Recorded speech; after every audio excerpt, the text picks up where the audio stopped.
Hello student. आप देख रहे हैं एस ए एजुकेशन सेंटर। आज हम पढ़ने जा रहे हैं वर्ण के भेद यानी हिंदी ग्रामर का पार्ट 2 पढ़ने जा रहे हैं। तो दोस्तों, आप लोग पार्ट 1 नहीं देखे हैं तो आप लोग एस ए एजुकेशन सेंटर पे जा करके पार्ट 1 को देख करके और समझ लें कि वर्ण किसे कहते हैं, और वर्ण के डिफिनेशन अच्छी तरह से समझ लें और वन के पूरे डिटेल्स समझ लेंगे आप पार्ट 1 में। तो दोस्तों, पार्ट 1 में हम वर्ण पर विषय चर्चा नहीं करेंगे, हम वर्ण के भेद पर विषय चर्चा करते हैं।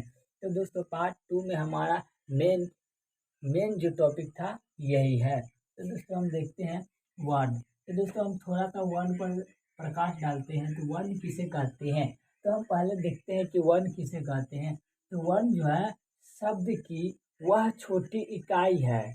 वर्ण जो है शब्द की वह छोटी इकाई है जिसका कोई अर्थ न निकलता हो। जैसे हम देखते हैं, राम एक शब्द है।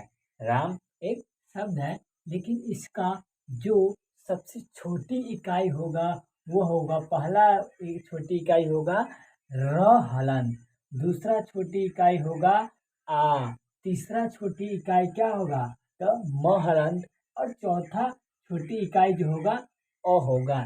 यानी छोटी इकाइयों से मिल करके बनते हैं शब्द, लेकिन शब्द से बनते नहीं है कभी वर्ण।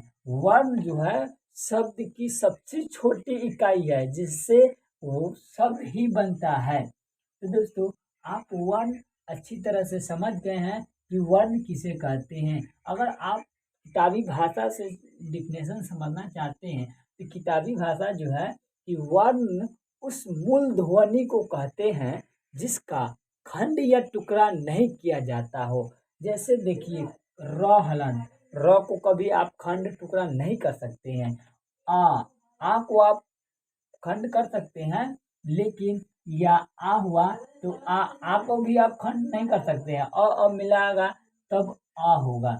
दोस्तों, म को भी खंड नहीं कर सकते। तो दोस्तों, आप समझ गए वर्ण किसे कहते हैं। तो वर्ण जो है, वर्ण आप समझ गए। तो हम वर्ण के भेद पर आते हैं। तो दोस्तों, वर्ण का पहला भेद होता है स्वर वर्ण, और दूसरा भेद क्या होता है तो दूसरा भेद होता है व्यंजन वर्ण। तो हम यहाँ पहला वर्ण यानी स्वर वर्ण पर चर्चा करते हैं। तो स्वर वर्ण किसे कहते हैं, तो स्वर वर्ण जो है, स्वर वर्ण उस वर्ण को कहते हैं जिसके उच्चारण में किसी अन्य वर्ण की सहायता न लिया जाए। जैसे देखते हैं तो अ क, ये क्या है, ये अ पढ़ते हैं तो कोई भी शब्द नहीं आता, कोई भी वर्ण नहीं आता। देखिए दोस्तों, ई, दीर्घ ई भी पढ़ते हैं तो दीर्घ ई जो बनता है, हर्ष ई और हर्ष ई दोनों से मिल करके दीर्घ ई का निर्माण होता है। तो दीर्घ ई क्या है, तो दीर्घ ई जो आप हर स्वर का डिफिनेशन आप समझना चाहते हैं तो दोस्त हर स्वर क्या है, तो हर स्वर अ आ ई से लेकर के अविसर्ग और अनुस्वर तक की संख्या को स्वर वर्ण कहते हैं। तो दोस्तों, आप समझ गए होंगे कि अ जो है, अ आ 12 खड़ी में के है। 12 खड़ी भी इसे हिंदी में कह सकते हैं। 12 खड़ी में के है, इसे उसे स्वर वर्ण कहते हैं 12 खड़ी को। तो दोस्तों, यहाँ आप समझ गए कि अ आ दीर्घ ई हर्ष उ, ये सब जितना आएगा 12 खड़ी की संख्या, वो सब क्या होगा तो वो स्वर वर्ण होगा। अगर हम बात करते हैं यहाँ क का बात करते हैं तो क पढ़ने में अ का उच्चारण आता है। क हलन जोड़ अ, यानी इसमें जो है क पढ़ने में अ, यानी कौन सी संख्या, कौन सा वर्ण है, तो अ जो है हमारा स्वर वर्ण है। तो अ जो है वह स्वर वर्ण है। तो क जो है, क पढ़ने में स्वर वर्ण की सहायता लिया जाता है। तो ये कौन सी वर्ण हो गया, तो ये व्यंजन वर्ण हो गया। व्यंजन वर्ण की डिफिनेशन क्या है, तो डिफिनेशन इसका यह है कि व्यंजन वर्ण उस वर्ण को कहते हैं जिसके उच्चारण में स्वर वर्ण की सहायता लिया जाए। जैसे क हलन, क को हम पढ़े हैं तो क हलंत जोड़ अ आया है। च को भी पढ़ेंगे तो च हलंत जोड़ अ आएगा। तो आप इसका डिफिनेशन समझ गए अच्छी तरह से। तो अब हम चलते हैं स्वर वन पर। तो स्वर वन यानी 12 खड़ी को स्वर वन कहते हैं, 12 खड़ी को स्वर वन कहते हैं। तो दोस्तों अब 12 खड़ी में जो है स्वर वन, स्वर वर्ण की भी दो भेद है, स्वर वन की भी दो भेद है। दोस्तों अगर हम 12 खड़ी की बात करते हैं तो 12 खड़ी में यानी 12 संख्या होता है ना, लेकिन देखिए 12 खड़ी में जो होता है अनुस्वार,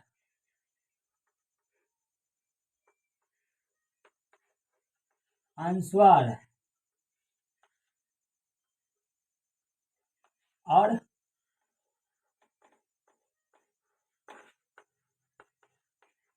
अभिसर्ग, ये सब क्या है, तो ये दोनों अयोगवाह है। तो दोस्तों आप 12 खड़ी पढ़िए, तो 12 खड़ी में 12 संख्या 12 वर्ण होता है। तो दोस्तों 12 खड़ी में 12 वर्ण हुआ, तो 12 खड़ी में 12 वर्ण में से 2 वर्ण तो निकल गया, यहाँ पर अनुस्वर और अभिसर्ग जो है ये दोनों तो निकल गया, तो कितना बचा, 10 बचा अपने पास। तो दोस्तों अगर 12 खड़ी आप पढ़ते हैं तो 12 खड़ी में देखिए री नहीं लिखाया रहता है, 12 खड़ी में री का लिखाया रहता है बट अकाउंटिंग नहीं हुआ रहता है, 12 खड़ी में अकाउंटिंग नहीं हुआ रहता है री का। लेकिन अगर हम बात करते हैं स्वर वन की, तो 12 खड़ी में स्वर वन जो है, स्वर वनों की संख्या क्या हो जाएगी, 11। यानी अगर हम बात करते हैं तो 12 खड़ी में 12 को वर्ण था, तो 12 वर्ण में से 2 वर्ण तो घट गया, तो 10 वर्ण बचा। लेकिन वही 10 वर्ण में एक री जुट गया है, तो क्या हो गया है, तो 11। यानी अगर आपसे एग्जाम में पूछा जाए कि स्वर वर्णों की संख्या कितनी है, तो स्वर वर्णों की संख्या 11 है। तो दोस्तों आप लोग ये ध्यान रखिएगा। तो दोस्तों अब हम चलते हैं स्वर वन के जो भेद है, तो स्वर वन के दो भेद है। स्वर वन के कितने भेद है, दो भेद है। पहला भेद है हर्स्वर और दूसरा भेद है दीर्घ स्वर। पहला भेद है हर्स्व, हर्स्व स्वर और दूसरा है दीर्घ स्वर। तो हर्स्वर पहले देखते हैं, उसके बाद दीर्घ स्वर देखेंगे। तो हर्स्वर क्या है, तो हर्स्वर उस स्वर को कहते हैं जिसके उच्चारण में कम समय लगता हो। जैसे अगर हम अ आ ए ई यानी 12 खड़ी पढ़ते हैं, तो 12 खड़ी में अ जल्दी पढ़ते हैं, आ लेट लगता है। यानी ये एक बेर पढ़ते हैं तो ये 2 गुना, इससे 2 गुना पढ़ना पड़ता है। जैसे आप पढ़ते हैं तो तो नहीं पढ़ते हैं, आ ई उ, यानी आप समझ गए हैं कि अ ई उ एंड री, आप ये चारों को पढ़ेंगे तो आपको कम समय लगेगा। और ये सब आ दीर्घी दुर्ग उ ए ओ पढ़ेंगे तो अधिक समय लगेगा। तो दोस्तों कम समय वाला कितना है, 4, अ है, ई है, उ है और री है। तो दोस्तों इसी चारों को हम यहाँ ले लिए हैं, अ ई उ और री, ये चारों क्या है, तो ये चारों है हर्ष स्वर, हर्ष हर्ष स्वर है, ये चारों हर्ष स्वर है। ये चारों क्या है, तो ये चारों हर्ष स्वर है। और दीर्घ स्वर की बात करते हैं हम, तो दीर्घ स्वर क्या किसे कहते हैं, तो दीर्घ स्वर जो है इसमें अधिक समय लगता है। जैसे दीर्घ स्वर में अधिक समय लगता है, जैसे देखे हैं तो आ दीर्घ ई दीर्घ ओ ए ओ औ अ। तो अनुस्वार और अभिसर्ग तो हम हटाइए देते हैं कि ये दोनों जो है यो अयोगवाह है, ये दोनों क्या है, अयोगवाह है। हर्षवर अनुस्वार और अभिसर्ग जो है अयोगवाह है, गौर में लिखा है अयोगवाह है।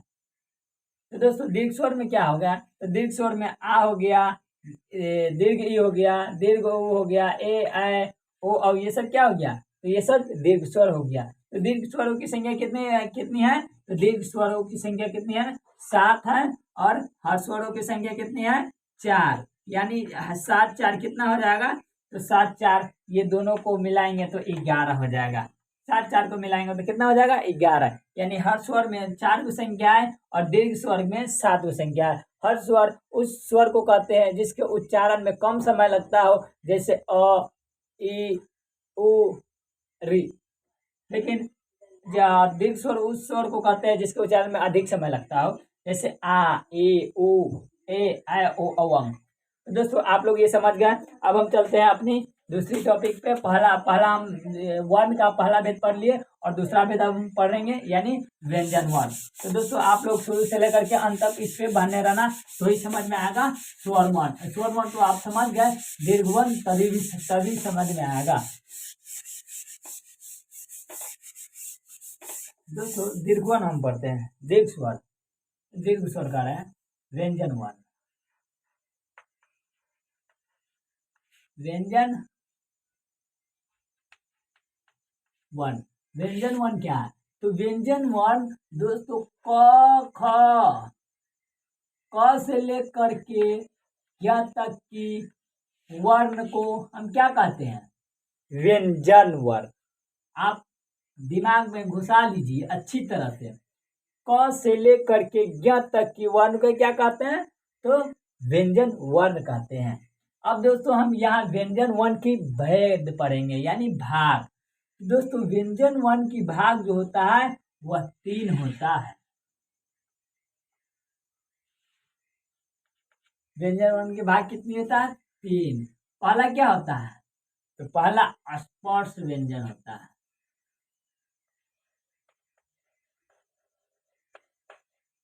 पहला स्पर्श व्यंजन। दूसरा अंतस्थ व्यंजन। अंतस्थ व्यंजन। और तीसरा क्या हो जाएगा? तो तीसरा हो जाएगा ऊष्म व्यंजन। ऊष्म व्यंजन हो जाएगा। तो दोस्तों अब हम यहाँ समझते हैं कि स्पर्श व्यंजन और अंतस्थ व्यंजन ऊष्म व्यंजन किसे कहते हैं।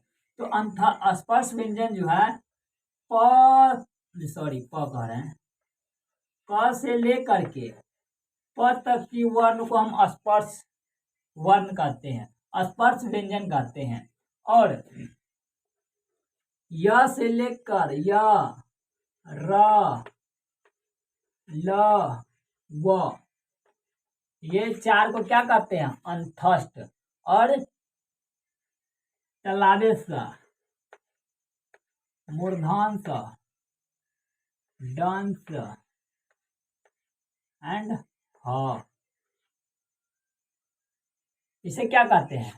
तो इसे ऊष्म व्यंजन। अगर आप पढ़ते हैं स, ह, तो आपका मुंह से क्या निकलेगा? ऊष्म निकलेगा, इसलिए इसको क्या नाम है? ऊष्म व्यंजन। तो दोस्तों आप लोग समझ गए कि स्पर्श व्यंजन, अंतस्थ व्यंजन, ऊष्म व्यंजन किसे कहते हैं। तो क ख ग से लेकर के प फ ब भ म तक की वर्ण को क्या कहते हैं? स्पर्श वर्ण व्यंजन। और अंतस्थ व्यंजन य, र, ल, व 4 यानी य, र, ल, व से 4 गो अक्षर जो हो जाएगा अंतस्थ व्यंजन हो जाएगा। और व के बाद जो 4 गो अक्षर आएगा वह क्या हो जाएगा? वो हो जाएगा ऊष्म व्यंजन। तो दोस्तों आप ये तीनों समझ गए। अब हम आते हैं कि जो इसमें जो है कि क ख ग यानी अगर हम अच्छी तरह से समझे तो क ख से अंग तक की संख्या क्या कहते हैं? कवर्ग। छ छ ज से यहाँ तक की क्या कहते हैं? चवर्ग। इसी तरह से ट से लेकर के न तक के टवर्ग, ट से लेकर के न तक के तवर्ग और प से लेकर के म तक के पवर्ग। यानी ये कवर्ग, चवर्ग, टवर्ग, तवर्ग, पवर्ग, ये 5 जितने वर्ग हुए ये सब किस में आएंगे? तो ये सब स्पर्श व्यंजन में आएंगे, स्पर्श व्यंजन में। तो दोस्तों ये स्पर्श व्यंजन पढ़ लिए। और ये क्या पढ़ लिए? ये 4 अंतस्थ हो गया, ये 4 क्या हो गया? तो ये 4 ऊष्म हो गया। अब इसमें से मेरा बचता है क्या? तो ये बचता है क, छ, त्र, ज्ञ और स्र। ये क्या बचता है? ये चारों मेरा बचता है। तो दोस्तों ये चारों क्या नाम है? ये चारों का नाम क्या है? तो संयुक्त व्यंजन। इसी चारों को हम क्या कहते हैं? तो संयुक्त व्यंजन। इसी चारों को क्या कहते हैं? संयुक्त व्यंजन। दोस्तों अगर शरद शरद कर लिखा है, कक्षा ऐसे ना होगा। कक्ष में दोस्तों, कक्ष में क हलन जोड़ मूर्धन्य स,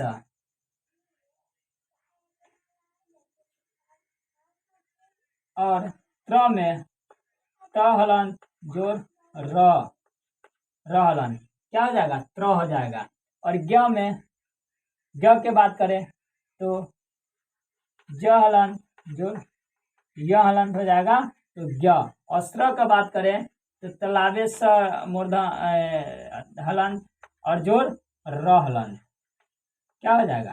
तो ये हो जाएगा स्र हो जाएगा। तो दोस्तों अब मेरा आज की वीडियो यहीं पर समाप्त होता है। और आज के टॉपिक आप लोगों को अच्छी लगी तो लाइक, सब्सक्राइब एंड शेयर अपने दोस्तों के पास करें। दोस्तों आप लोग लाइक और सब्सक्राइब करना ना भूलें, और अपने दोस्तों के पास ज़्यादा से ज़्यादा शेयर करना है। अगर आप लोगों में किसी भी दोस्तों को अगर एग्ज़ाम देना हो, 2023 का एग्ज़ाम देना हो, तो दोस्तों आप लोग ये SA एजुकेशन, SA